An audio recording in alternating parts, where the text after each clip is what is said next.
College football is officially back. This past weekend we had week 0, which is a terrible name. I think they should change it to opening weekend, kickoff weekend, just something that brings a little bit of excitement in it. But anyways, college football is back. So today I'm going to show you who I think are some of the best players in the nation through my way too early NFL mock draft for the next year.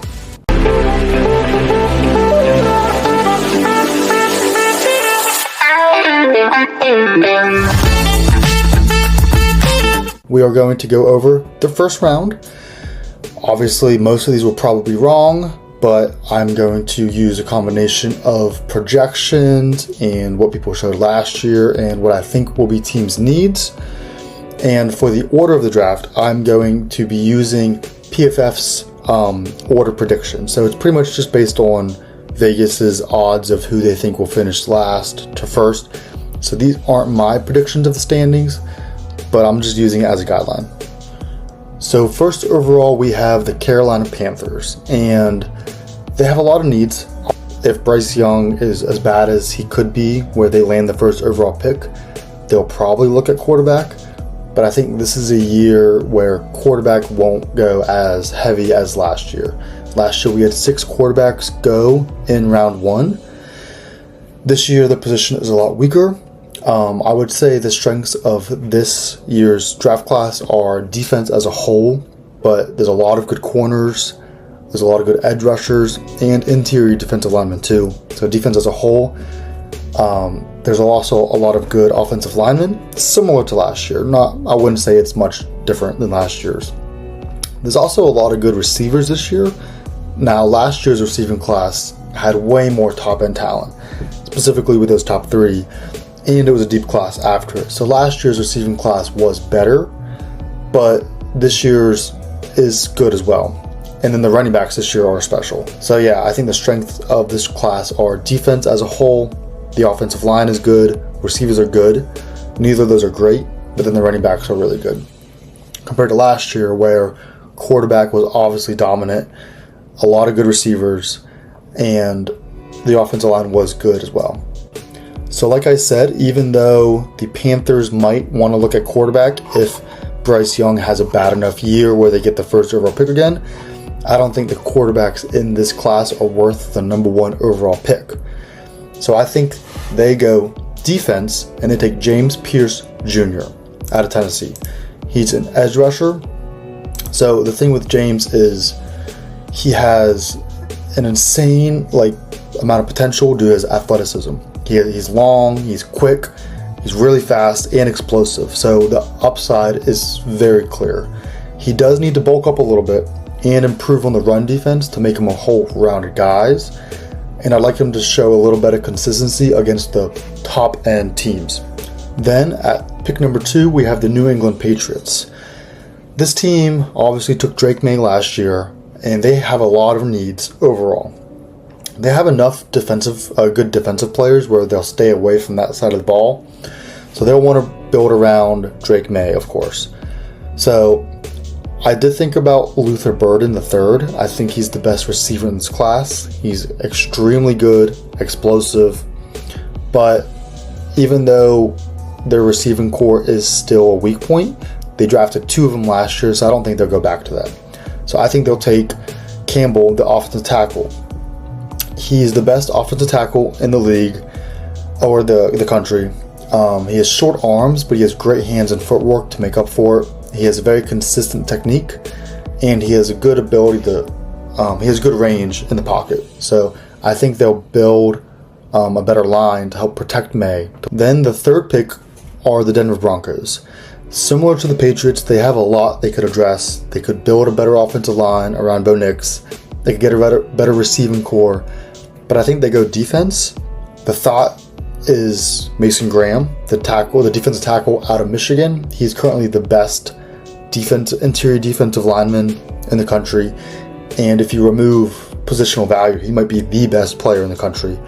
But I think after this season, Deon Walker, the interior defensive lineman out of Kentucky, will overlap him. Walker has so much size, length, strength, and he's very quick, so he's the perfect physical prospect. His first step is really great, and he has a good block shedding ability with especially his swim move. He plays a little too high, mostly due to his build, and he's a poor bull rush, but I think he's going to bring in his technique, and like I said, the potential himself makes him a better NFL prospect to Graham. So I think Deone Walker goes 3rd overall. So at number 4 overall, they're projecting the Tennessee Titans.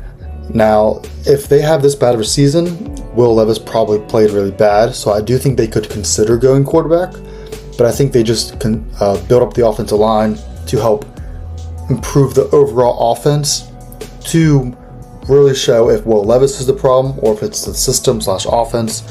So I think they take Kelvin Banks Jr. out of Texas. Some people think he's going to be a guard. Some people think he's going to be a tackle. I think he really could play both. He has the build to play both.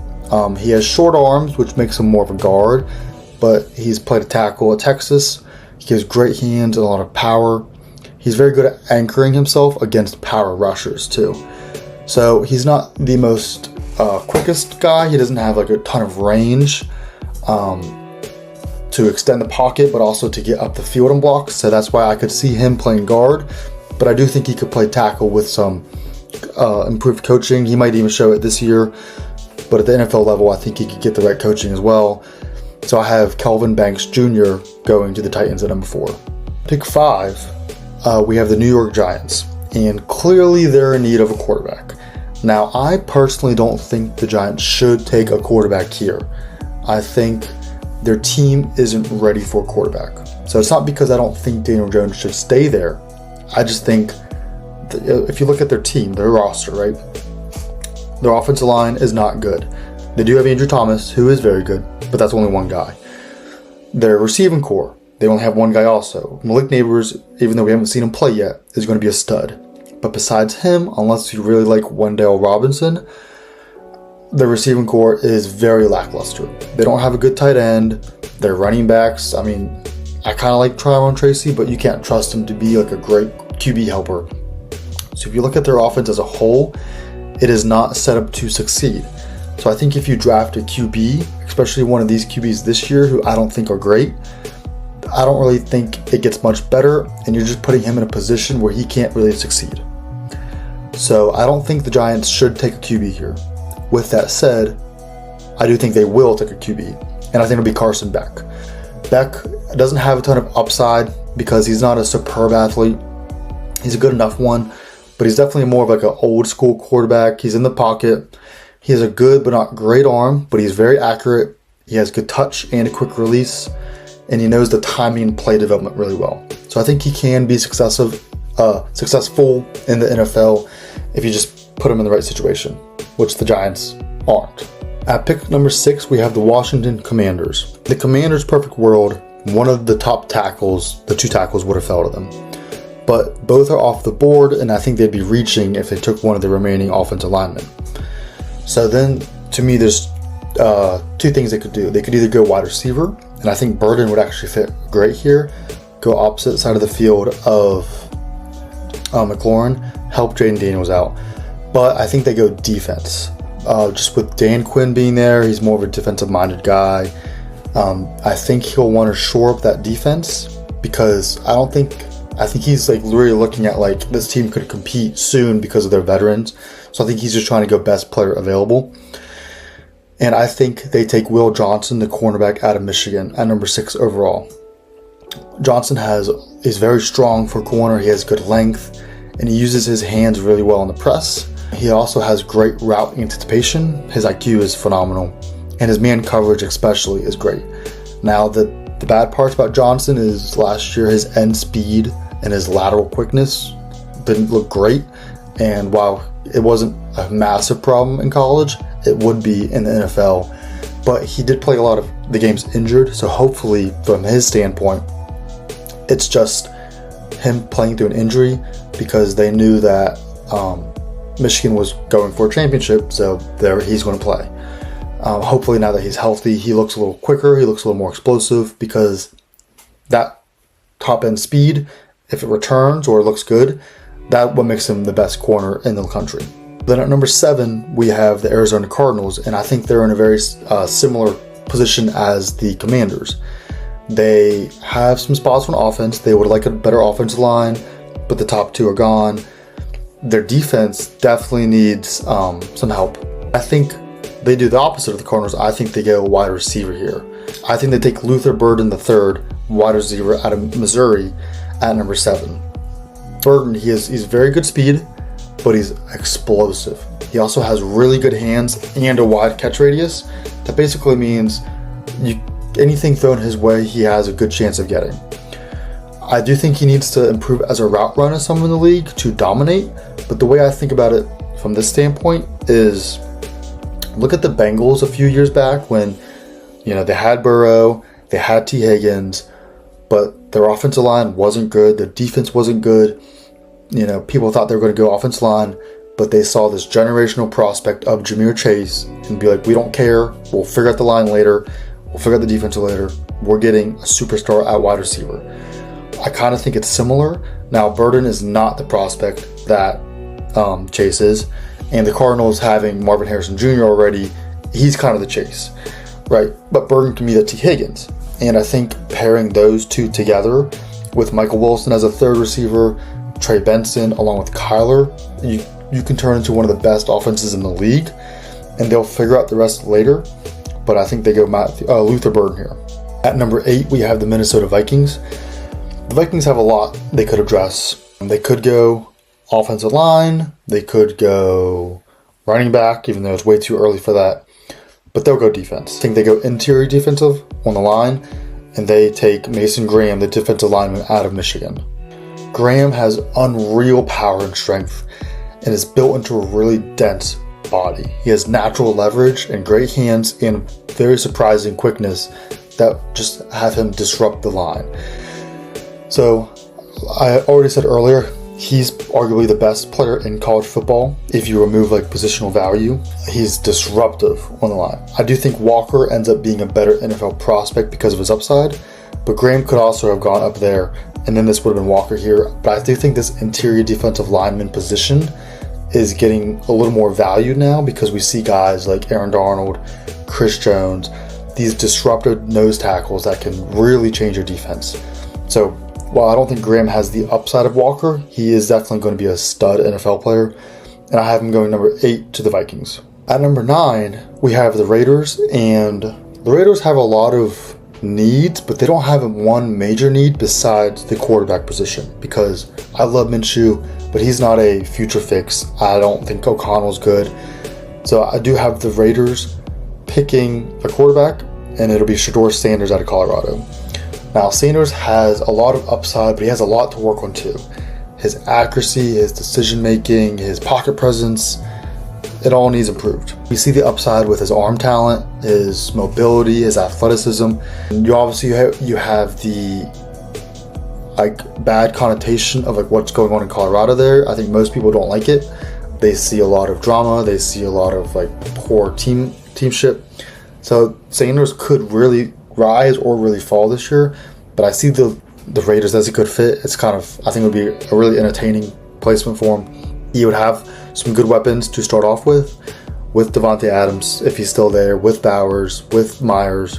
I have the Raiders taking the second QB at number 9, Shedeur Sanders. At 10, we have the Seattle Seahawks, and they also, similar to the Raiders, they have multiple positions of need, but none glaring needs.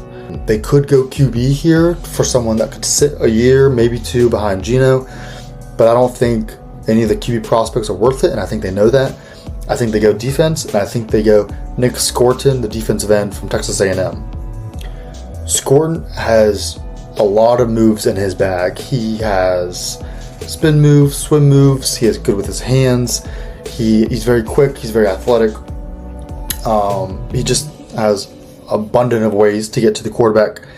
He has the physical ability of a defensive end, and he's only 20 right now, so he'll be one of the younger prospects to come into the draft. I think he has a lot of upside, and even if he doesn't reach his peak, I think he could solidify himself as just a reliable pass rusher in the league. So I think he'll be a very good fit in this Seattle, especially with McDonald, the new head coach, being very defensive orientated. and he'll help coach him up a lot. So Scourton, the defensive end out of Texas A&M, goes 10th to Seattle. At pick number 11, the New Orleans Saints will be taking Emory Jones, staying in their state of Louisiana from LSU. Jones is someone else who I don't really know which offensive lineman position he'll play. He's been playing tackle at LSU. I could see him being better at guard, but it could go either way. I think the Saints are seeing their offensive line. It's not great. They have some aging guys on there. They really need to start replenishing it and just building a better overall roster through the draft instead of just being in free agency purgatory what they've been doing. Anyways, Jones has a lot of good size and strength. He has a really powerful drive too. He does tend to kind of lunge and lean sometimes, so if he's facing a defender who can kind of shift his weight well, he can get him off balance. And he has poor pocket range, which is why he might be better at guard. He has the physical ability. He just needs to kind of work on his technique, his blocking IQ, and his patience, and all that stuff. And he could really turn into a very good offensive lineman. So he's going to the Saints at number 11. At number 12, the Bucks take who I think should be a defensive back, Travis Hunter out of Colorado. Now, we don't know actually what he'll want to come into the draft as. It could be wide receiver or corner. I think he's better at corner though. His explosive athletic ability with his start and stopping, he has great ball skills. His zone coverage is phenomenal. It's excellent. I think he will really flourish as a corner. Could he be a good receiver? Absolutely. We know he's just a great athlete. But I think he could stand out as one of the best corners in the league. The only thing I think he could really use improvement on is his pressing and his man-to-man coverage, but he can work on that. He has the natural instinct for zone, and he has the athletic ability to be a top corner. At 13, the Indianapolis Colts take safety Malachi Starks. I think they're definitely addressed the secondary. It could be corner or safety, but I think they go safety because Starks is the best player on the board in my opinion. So they just go with the best player. Starks has great size, length, and strength. You can really see his physical ability in the run game with his pursuit, his strength when tackling, and his play recognition. He is a phenomenal run defending safety. He does have very good route running recognition too, so he can be very good in the passing game. But his changing of direction and his turning the hips weren't great. But he was also playing injured last year, so hopefully we can see him play healthy. And those will look a lot better because then his coverage aspect will be great too. And now we have a great overall safety. So Malachi Starks goes 13th overall to the Colts. At pick number 14, the Pittsburgh Steelers have a couple different ways they could go. If Fields looks terrible this year, I could see them wanting to go young QB to be the future replacement of Wilson. They could also go receiver if they don't end up trading for Ayuk, because besides after Pickens, they are really lacking at receiver. I don't think Roman Wilson will ever be a number 2 worthy guy.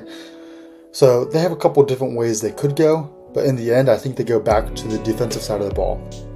They could really use someone to play opposite side of Joey Porter. Their corner room the depth is really lacking. So I have them taking Benjamin Morrison, cornerback out of Notre Dame.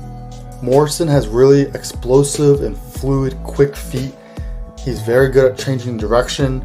He's very athletic in that standpoint.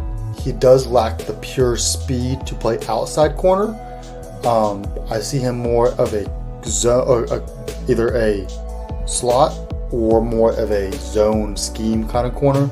His zone coverage looks great, but he does struggle against quick slants. He overcommits to fakes a lot. So he does have some things to work on. He also, his hands can get a little too aggressive sometimes. He's very good at disrupting catches, but the hands can get a little too much sometimes. But I do think he has the tools to be a very good corner in this league. I think they need to shore up that cornerback room. So the Steelers take Morrison out of Notre Dame. At pick 15, the LA Rams select edge rusher Mykel Williams out of Georgia. The Rams on the offensive side of the ball, even though they're older and the window's short, they look pretty good. With Cooper, Puka, Matthew Stafford, Kieran Williams, they definitely have the weapons on that side of the ball. And the offensive line is a lot better than people think. So I think they go on the defensive side. Now, they could go anywhere on the defensive side. They could go safety, corner, linebacker. But I think they go edge rusher with the most physically gifted guy in this draft. Mykel Williams, he's a specimen of a freak athlete. With his size, explosiveness, power, he has the physical tools to be as good as anyone in this draft. But he has very little technical moves. He just uses his pure athleticism to get to the quarterback, to get to the running back. So he needs to show some moves in order to succeed at the NFL level. If he shows enough moves, I think he could actually skyrocket up this draft. But potential-wise, he's just as good as anyone, so he will go high no matter what. So I have him going to the Rams at 15.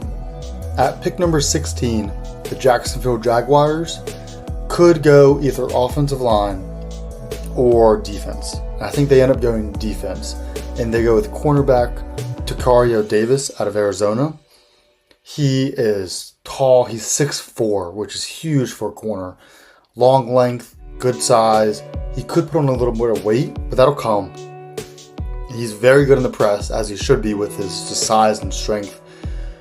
And he's very good at turning and locating the deep ball. So with his height, his ability to find the ball, it'll be very hard to pass on him in the deep ball. His speed and how fluid his hips are, also helps with how good he is in deep man coverage and man coverage in general. He does struggle a bit in comebacks because of how big he is. It's hard for him to kind of make those really sharp change in directions, but he can work on it. But in the end, you're getting a physical specimen who it's really hard to do any kind of deep plays on. He'll definitely be very, very useful in the NFL. So the Jaguars take Davis at cornerback. At pick 17, the Cleveland Browns take Ohio State wide receiver Emeka Egbuka. Emeka was injured last year, so his play didn't look great when he was playing, but he does everything very good. He has reliable hands. He is a reliable route runner. He has good size. His speed is good. It isn't great, but it's good enough with his route running. He doesn't really stand out in any fashion, but he's good at everything. So he's one of those guys that he's not a flashy superstar kind of pick, but he's going to be good. He's going to contribute. I think the Browns could use a third receiver that could end up being a second receiver because Cooper's getting older. Judy has struggled in his career to be a standout guy. So they could definitely use another receiver. I have the Browns taking Egbuka at Ohio State. At pick number 18, the Chicago Bears continue to build around Caleb and take offensive guard Tyler Booker out of Alabama. Now they could go defense, specifically edge rusher here. And if Mykel Williams falls, I think that's who they would take. But I don't think drafting an offensive lineman is ever a bad thing, especially when you have a young QB. Booker has a massive size and frame with elite power in his legs. His drive power is great. He also has really good hand power. He does have really heavy feet and poor quickness, so he's kind of limited on his versatility. And some people think he could be a tackle. Most think he's a guard, and I agree because of that reason. I don't think he has that lateral quickness to play as a tackle. But he does get good pad level and flexibility to get a low leg drive, which is one of the reasons he can transfer that massive size into such power. So the Bears build up their offensive line and take Booker from Alabama. The next pick, at 19, the Chargers are on the clock, and I think they continue the trend of taking Michigan guys and take Colston Loveland, tight end, out of Michigan. And I don't think it's just because of the Harbaugh connection.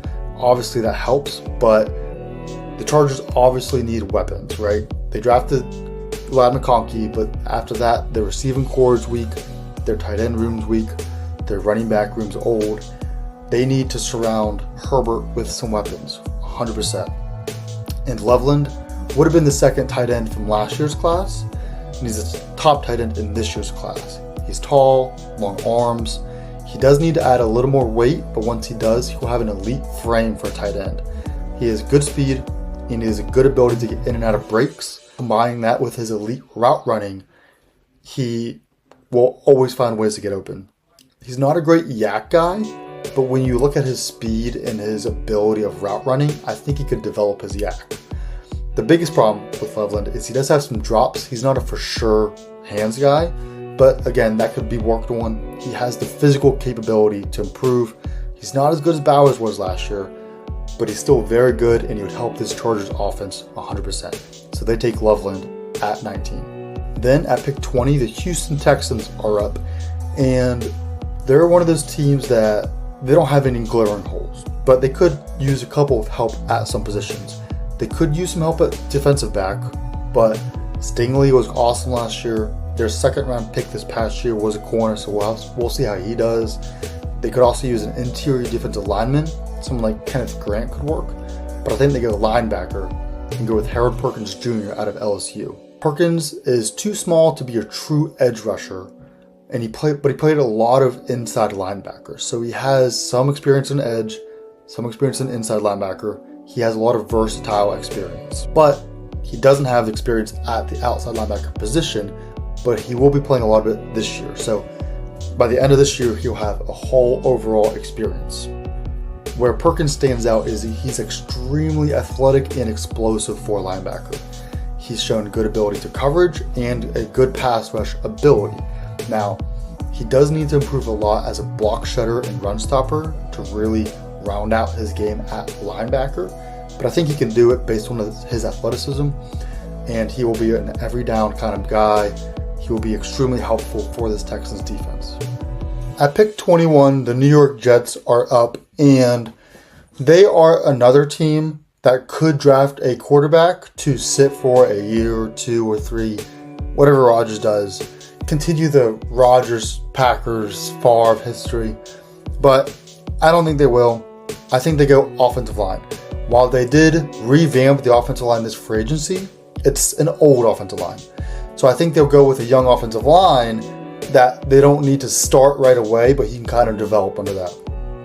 And that guy who I think it is, and I will probably mispronounce this guy's name, is Arante Irsay, the tackle from Minnesota.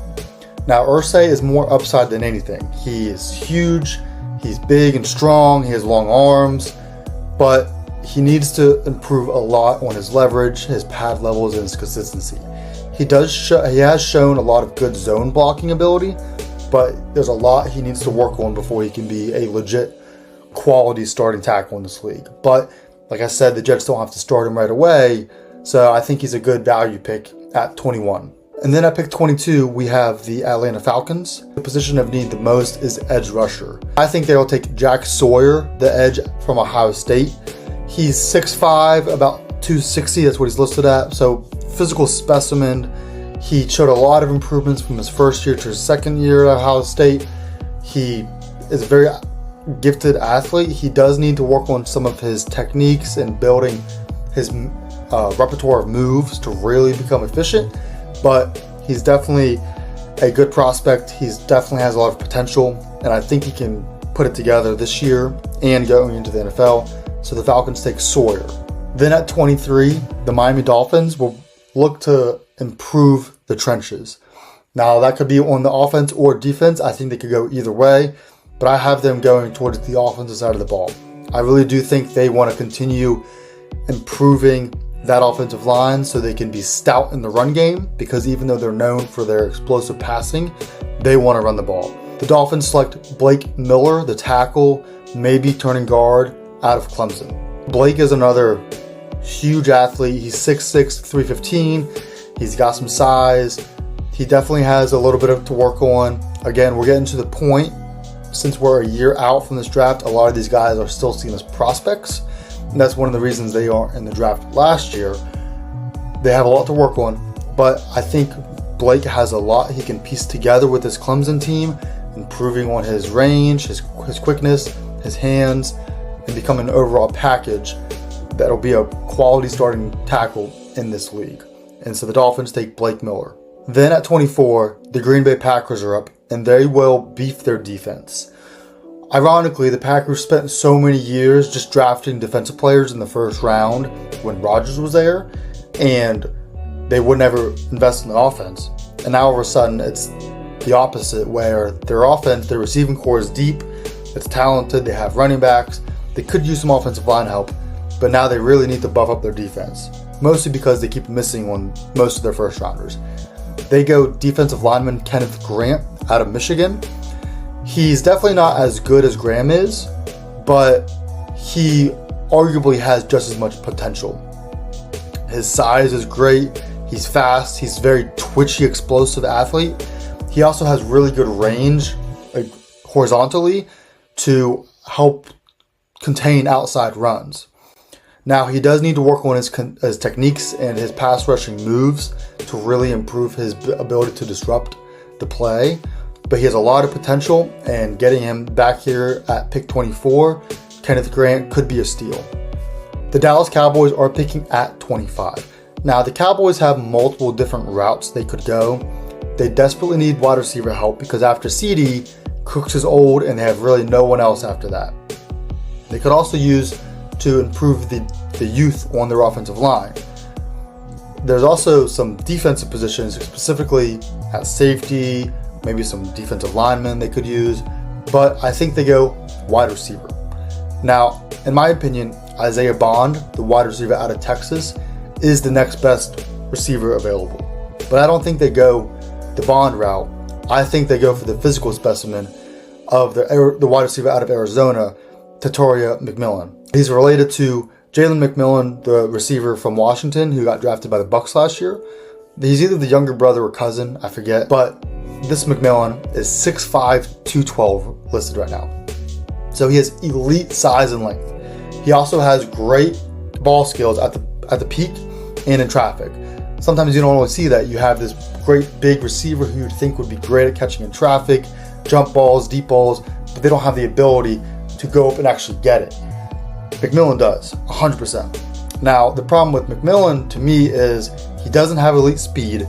So while he has the size to be a great deep ball guy, I don't know if he has the speed for it because the play has to take a little longer to develop. He also needs to work on his route running a lot and his quickness in and out of breaks. Because the thing is with McMillan, he's so big, it's hard for him to really have those sharp cuts. He doesn't do it fluently. Now, with the size and the best hands in the draft class probably, he'll carve out a role no matter what. But I think his upside is definitely capped due to his explosiveness.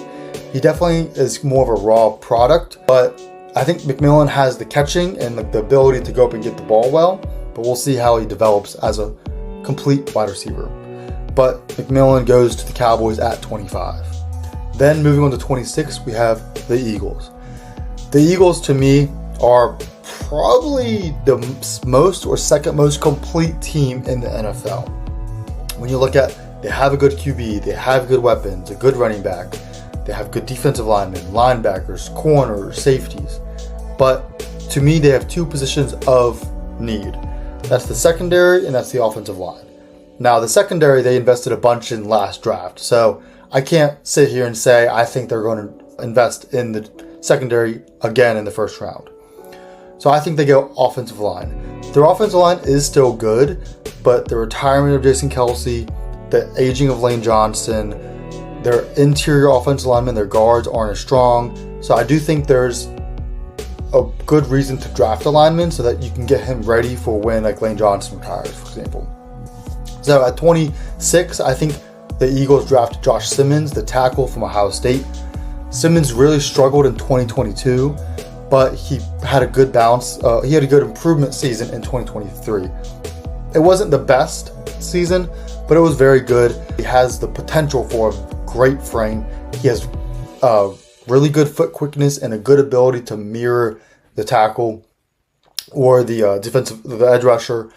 He does kind of lunge occasionally, which will get him. It gets him easier to bait, and then you can blur it past him. But he has enough length and pocket range with a good pad level to develop into a legit starting tackle. I think the Eagles look to the future, the retirement of Lane Johnson, to take Josh Simmons at 26. At 27, we have the Detroit Lions. The Lions have the best offense in the league. To me, it's not even a decision. It's not even close. But when I say best offense, I mean the most well-rounded, because I'll always take an offense led by Mahomes over anyone. But the Lions, from QB to the weapons to the offensive line, are stacked. Their defense, though, could use some work. So that's where we address in this mock draft. The Lions at 27 take linebacker Abdul Carter from Penn State. Carter is switching from an off-ball linebacker to more of an edge. So he's less predictable, and they think he's going to play edge in the NFL. So I said linebacker, but he's an edge. But he played linebacker. He's shown a lot of good moves with his spin, his rips, and his just overall block shedding. And he's very explosive and quick. Now, moving to edge, he will need to add some strength and power to really take up those tackle blocks and to blow past those tackles. And linebackers, they can get a little more free range, and he doesn't need as much coverage quickness. So he could definitely need to put on some weight, but I think he's going to be a very good player in the NFL and is a very good fit for the Lions at 27. The Bengals are picking at 28, and they take the first running back of the draft. And this one was tough because I have 3, and I think most people have the same 3 that are all pretty much in the one tier, and you just got to kind of pick and choose who you like best. That's Gentry, Ollie Gordon, and Judkins, the Ohio State running back. And I think the latter is who the Bengals end up taking in Judkins. I don't really think there's a right answer of the 3. All 3 have shown phenomenal ability to run, be versatile. They have good builds, they have good vision, they have good playmaking ability. I look at Judkins, he's 6 feet 220, so he's about the right size. I kind of like him a couple inches shorter, but he hasn't been a major pass catcher, but I definitely think he can develop into one. And I don't really have a good reason why I would pick him over Ollie Gordon or Gentry. I just think he'll be the best pro out of the 3, but I think they're all pretty much in the same tier. So the Bengals take Quinshon Judkins, running back out of Ohio State. The Bills are picking at 29. They have a few options they could go to because this last free agency, they lost a lot of defenders, right? But I think they look at it, they're going to look at this receiving core and be like, we have to address this somehow. I'm not a huge Keon Coleman fan. I do think he could play well with Allen, but after him with Curtis Samuel, Shakir, I like Cook as a running back and a receiving back, but you can't rely on him too much. Dalton Kincaid's going to be great, but they really need another receiver, so I think they take Isaiah Bond, wide receiver out of Texas. Isaiah Bond is an undersized receiver, but he has elite speed, he's explosive, and he has a great ability to get in and out of break, and he's very quick against the press. He also has great body control and coordination. So to me, with the body control and coordination paired with his athletic ability, he's just as good as a deep threat as Worthy was, maybe even better. Now, he does lack, similar to Worthy, strength versus his physical strength to break presses. He can only use his quickness. His catch point and catch radius, just because of his frame, are limited. Paired with Keon Coleman, being the deep ball, bigger guy, Bond could actually make this Buffalo offense one of the best in the league again. So the Bills take Bond, wide receiver, at 29. At 30, and I am 100% going to botch this name, the Ravens take Jonah Savaiinaea, tackle from Arizona. Jonah is someone who played a lot of guard in 2022 and a lot of tackle last year. So he's shown versatility with both. He's played well in both. So to me, the Ravens, who lost 3 starters this past offseason, and I'm sure they have good replacements already, but they're going to try to bring in some more offensive linemen in the draft to help further replace those lostments, because the Ravens will always be a run-first team. They're always going to want to provide enough blocking ability for Lamar. So I think they go Jonah to solidify the depth and the future talent at the offensive line position. At 31, the 49ers take tackle Josh Conerly Jr. from Oregon. He is someone who, he's a little more down the draft boards in most people's mock drafts or draft boards, but I think he's going to climb up this year in this Oregon offense. To me, he's a high potential guy. The 49ers are just going to want to continue beefing up this offensive line with some young guys because Trent Williams is going to retire in a year now. The rest of the line isn't phenomenal. They're good enough, especially in Shanahan's offense, but beefing up the line is never a bad thing. So they go tackle Josh Connolly from Oregon. Then to finish off the mock draft at pick 32, the Kansas City Chiefs select edge rusher from Ohio State, JT Tuimoloau. Again, definitely butchered that name, but I'm not great at pronouncing unique names. So JT, edge rusher from Ohio State. We know Ohio State has a good track record of developing these edge rushers. He definitely needs to add a little more to his bag, to his game. But I do think by the time we get to the next draft, he will showcase a lot more ability. He has the physical capability. He has the potential. The Chiefs could use an edge rusher on that D-line to increase their pass rush, to help their secondary out. And let's be honest, you give almost anyone with potential to Coach Spags, the defensive coordinator in Kansas City, they'll probably figure out a way to be good. So I think they go edge rusher JT. I'm going to talk about quarterbacks a little bit because I only had 2 QBs taken in the first round.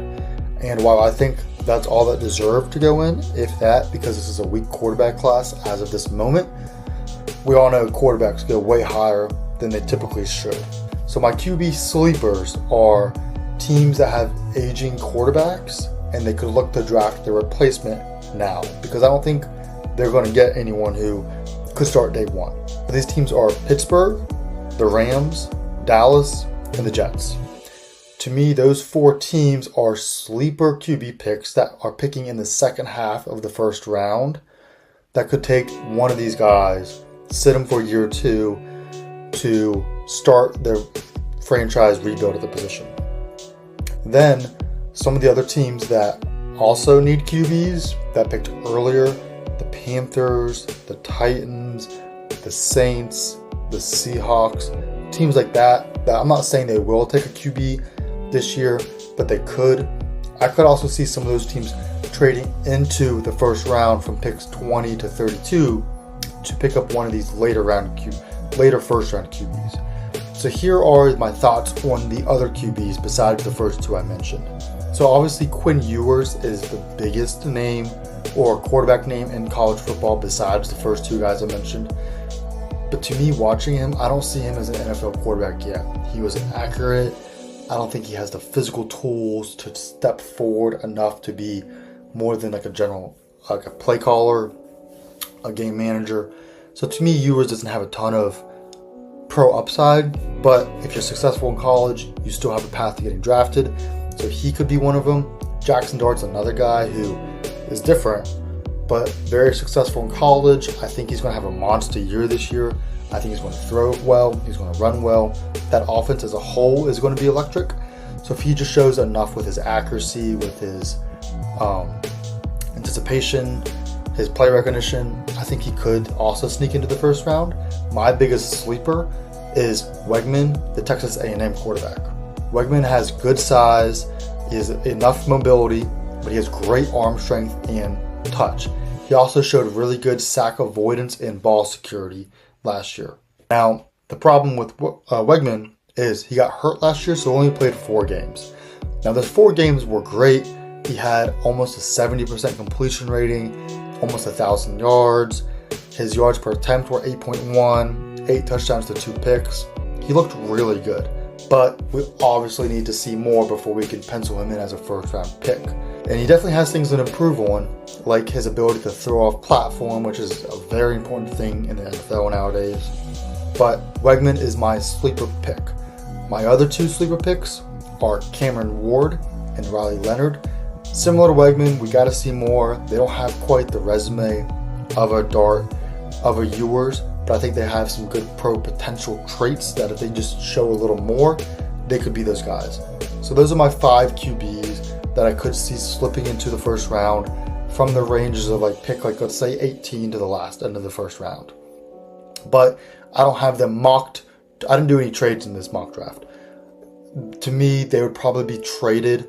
One of the teams will trade back into the first round to take them, or one of those teams that have a QB, but they need to get a replacement, pick one of those guys up.